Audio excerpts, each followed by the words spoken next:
अगर आपका chest x ray ऐसा दिखता है, ऐसा या ऐसा, और आपको साथ में खांसी है, छाती में दर्द है और फीवर है, तो आपको पायोथोरैक्स या प्लूरल एम्पाइमा हो सकता है। हमारे शरीर में दो लंग्स होते हैं। लंग के अराउंड कुछ मेम्ब्रेन या लेयर्स होती हैं जिनको हम प्लूरा बोलते हैं।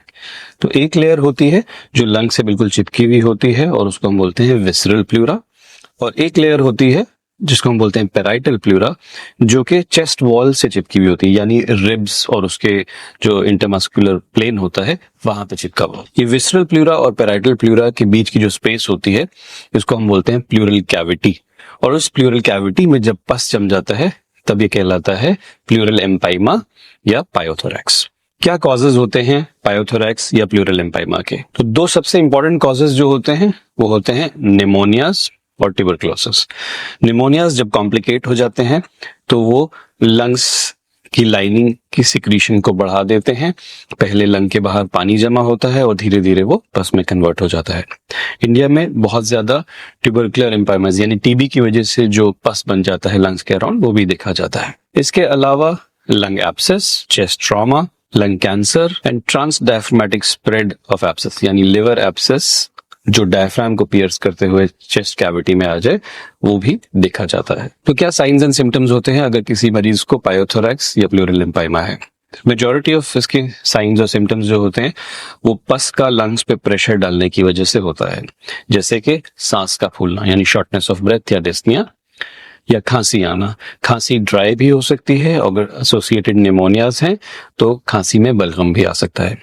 इसके अलावा जब ये पस प्लूरा पे प्रेशर डालता है तो प्लूराइटिक चेस्ट पेन यानी छाती में या सीने में दर्द भी हो सकता है।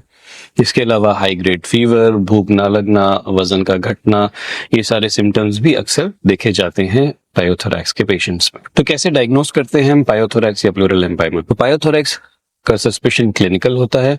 उसके बाद जो पहला स्टेप होता है उसमें हम एक चेस्ट एक्सरे कराते हैं। जैसा कि मैंने वीडियो की स्टार्टिंग में बताया था, चेस्ट एक्सरे में आपके लंग्स के बाहर कुछ पानी या पस दिखना लगेगा आपके डॉक्टर को, जिसकी वजह से उनका सस्पेशन होगा कि ये पायोथोरैक्स हो सकता है। उसको कंफर्म करने के लिए कई बार एक अल्ट्रासाउंड या एक सीटी स्कैन ऑफ चेस्ट होता है जिसमें हमें पता चलता है एग्जैक्टली कितना पस या कितना पानी है। क्या वह पानी स्टेज 1 में है, स्टेज 2 में है या स्टेज 3 में है, यानी पानी लिक्विड फॉर्म में है, सेमी सॉलिड फॉर्म में है या बिल्कुल जम चुका है। लंग्स के आसपास कोई लेयर या रिंड तो नहीं जमा हो गई है। इन रेडियोलॉजिकल इन्वेस्टिगेशंस के बाद हमें प्लूरल फ्लूइड को एनालाइज करना होता है, यानी प्लूरल फ्लूइड की जांच करनी होती है। तो हमें उसके लिए कुछ टेस्ट करने होते हैं जिसमें हमें इस प्लूरल फ्लूइड या पस का सैंपल लेना होता है। नॉर्मली हम एक छोटी सी सिरिंज डाल के पस को एस्पिरेट कर लेते हैं और उसको लैब में भेजते हैं। हम उसका बायोकेमिकल एनालिसिस, उसकी साइटोलॉजी, उसके कल्चर्स, बहुत सारी चीजें करते हैं। कल्चर्स में हमें देखना होता है कि ये प्लूरल पस जो आया था ये बैक्टीरिया की वजह से आया। अगर बैक्टीरिया है तो किस टाइप का बैक्टीरिया है, किस ड्रग से सेंसिटिव है, या ये किसी फंगस की वजह से है, या किसी एनारोबिक ऑर्गेनिज्म की वजह से है, या टीबी की वजह से।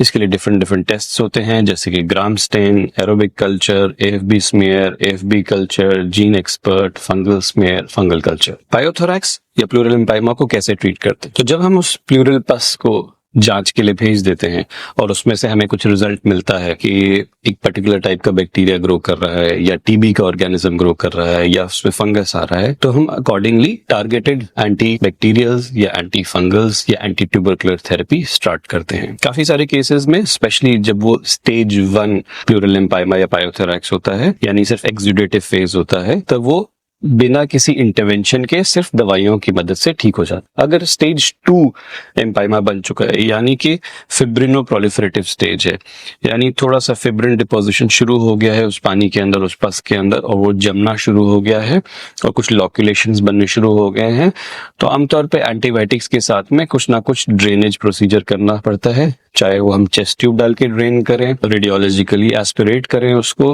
और उसमें कई बार इंट्राप्लूरल स्ट्रेप्टोकाइनेस भी डालना पड़ता है जिससे वो सेप्टेशंस गल जाते हैं और पानी बह के बाहर आ जाता है।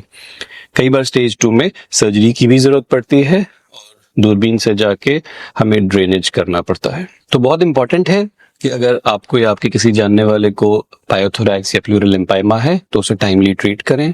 अपने पास के किसी पल्मोनोलॉजिस्ट या थोरेसिक सर्जन से मिले जो आपको अच्छे से ट्रीट कर सके, क्योंकि तभी आपका एक्सरे यहां से यहां तक पहुंच पाएगा।